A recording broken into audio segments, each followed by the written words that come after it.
Restaurant style chicken soup is our all time favorite, but we all like to have this soup little thinner consistency.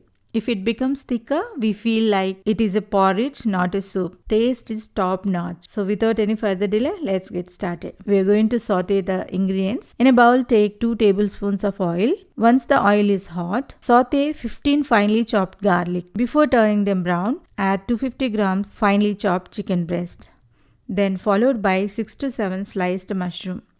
Now mix them all together and saute them for about 5 minutes.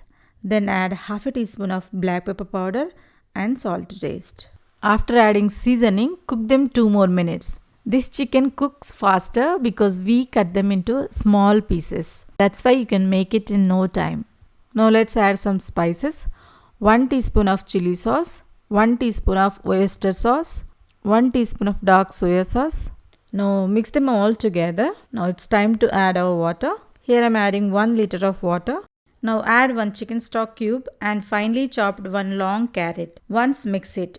This is when we need to taste the soup. If it requires anything, salt or pepper according to your taste, you can add. Now then bring it to boil. When the soup is superheated, add 1 breaked egg. If you are very sensitive of egg smell, then stop pouring the entire mixture. Again boil the soup for 3 to 4 minutes. Now it's time to thicken the soup. Pour this prepared corn flour water into the soup while mixing. To prepare corn flour water, take in 2 tablespoons of flour and mixed in 100 ml of water. This amount of flour gives the thin consistency. If you are not happy with the consistency, add 2 more spoons extra flour into the water. That's it. Finally add handful of finely chopped spring onion and cook for a minute. Your super tasty restaurant style chicken soup is ready to enjoy. If you like this recipe, try at home and please do let me know how it turned out for you. And share with your friends and family members and give a thumbs up to encourage me to do such more recipes for you. Thanks for watching. Take care. Bye.